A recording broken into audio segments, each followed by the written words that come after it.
Do you remember that New Year's resolution that you set 355 days ago? Do you remember? Or has it just slipped through your fingertips once again? It is that time of the year again. There is less than 14 days left until 2025.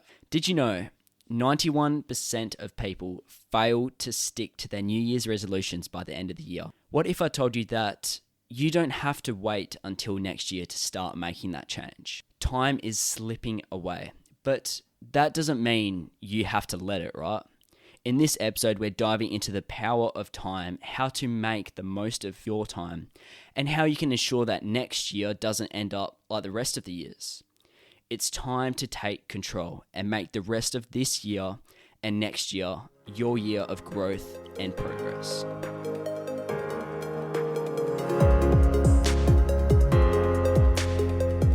Hello and welcome back to the Growth Concept Podcast. Thank you so much for tuning into this episode. Your support means the world to me.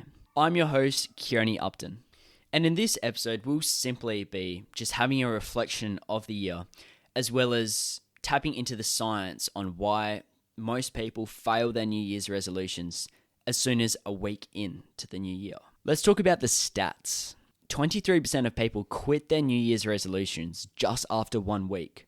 By the end of the year, only 9% have successfully followed through. Why are these stats so crazy? I feel resolutions often lack the depth needed for that long-term progress or success. I've found people set vague, unrealistic goals without a clear system to support them, like I've said.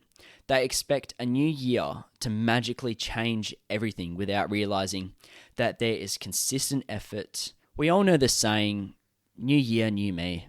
Why do you need to wait to the new year to start? Or is that new year just an excuse to delay that start date? You got to set that realistic goal. Setting unrealistic goals is the main cause of people failing their New Year's resolutions. The next one is lack of clear, achievable steps. Without that plan, without the process, that system, everything's left vague. Therefore, it all may feel overwhelming. As well as motivation fades over time, hence why the gym may seem the busiest the second, third day of the year, and then get a bit more quieter because motivation fades.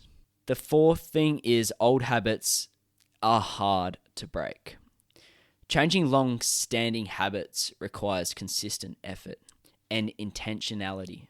Since habits are ingrained in us, people tend to revert to what they're comfortable with, especially when it's faced with stress, obstacles, and resistance. It's also good to consider your accountability and support. Having that good support system and accountability around you will help you keep on track with your progress.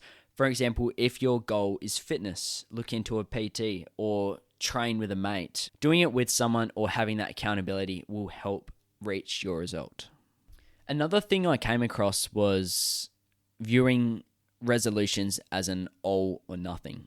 When people slip up, they might see it as a failure and quit entirely, rather than viewing the setback as part of the process. They often interpret them as signs to abandon the goal altogether, which is a completely false misconception. Breaking down those resolutions into smaller, achievable actions, like I said earlier, and staying accountable and treating setbacks as a learning opportunity for growth.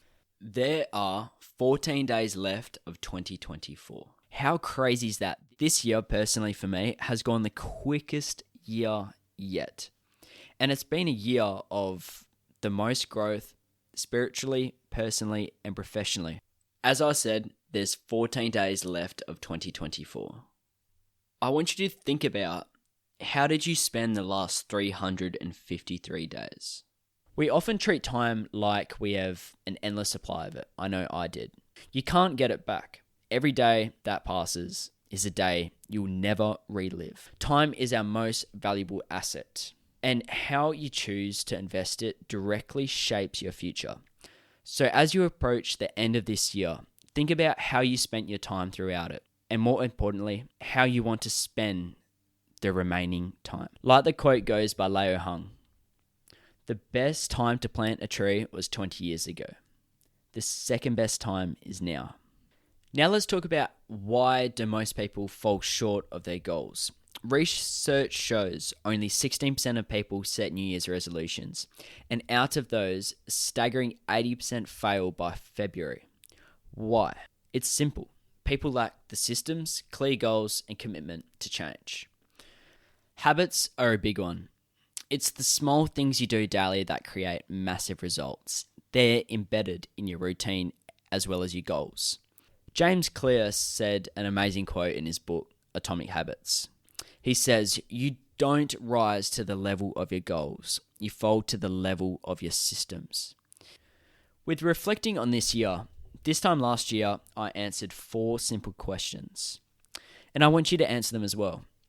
Write these questions down on a piece of paper and title it Yearly Planner.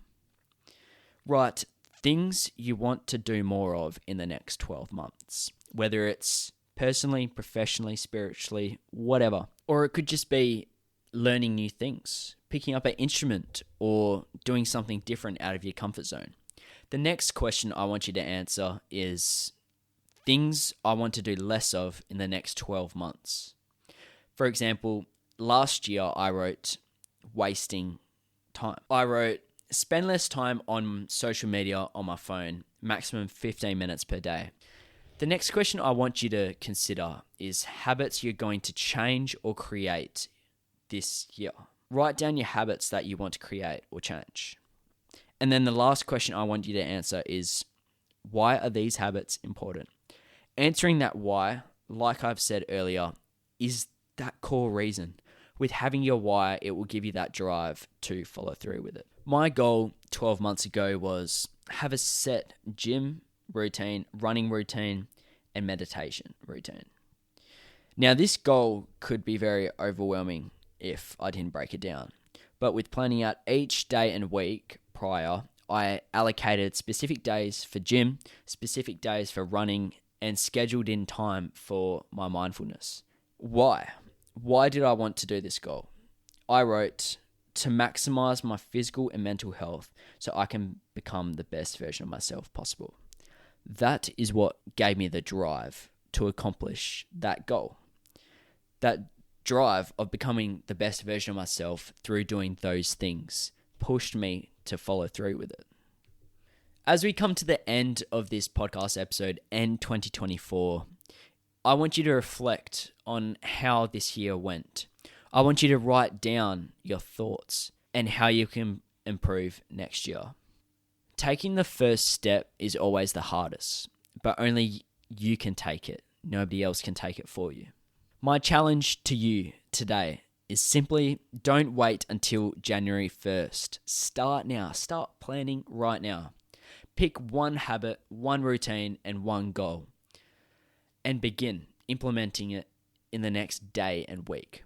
If you want to make 2025 different from the rest of the years, you need to start before the clock strikes midnight on New Year's Eve. Thank you so much for tuning into the Growth Concept podcast. Your support means the world to me. If you've enjoyed this episode, don't forget to subscribe and leave a review on what guests you want to hear. And if you have any suggestions, I would love to hear them as well. Spread the word of this podcast. It helps us reach more people looking to grow and to bring more guests on as well. Until next time, make the most of these last 14 days left of 2024. And remember, like I keep saying, keep growing.